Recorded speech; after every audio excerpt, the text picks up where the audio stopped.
I first came into contact with Indian music in 1985 through the bhajans I sang in Satyasai centers in Greece. However, I had also listened to Indian music from the sitar virtuoso Ravi Shankar. On my first trip to India in 1987, I bought a few cassettes with Indian instrumental and vocal music.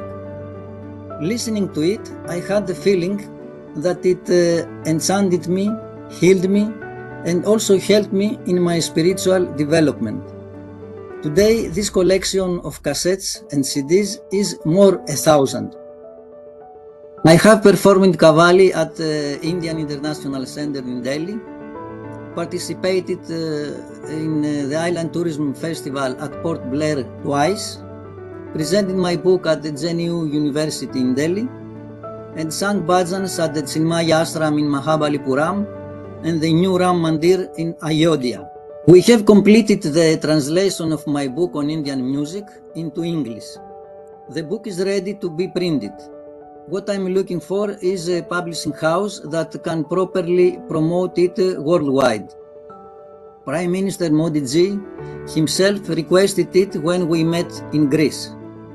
As I travel around the world, I plan to make Indian musical culture known in other countries through presentations of my book on Indian music, musical instruments and dance, as well as concerts in which I will present the vocal genres of the Indian musical tradition, and also special presentations of the rare wealth of Indian musical instruments.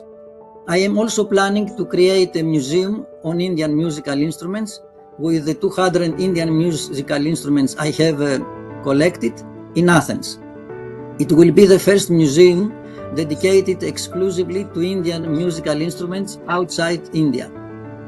The documentation of the collection and the museological design have been completed, and we are looking for a sponsor for the implementation of the project.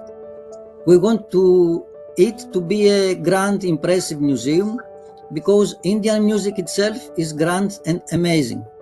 We want it to be a museum where someone can experience the entirety of Indian music, classical, folk and tribal, in an experiential way, to present the history of each instrument and the people who used it, to have a cafe, a shop, a lending library, lecture and concert hall, to be something modern and comprehensive.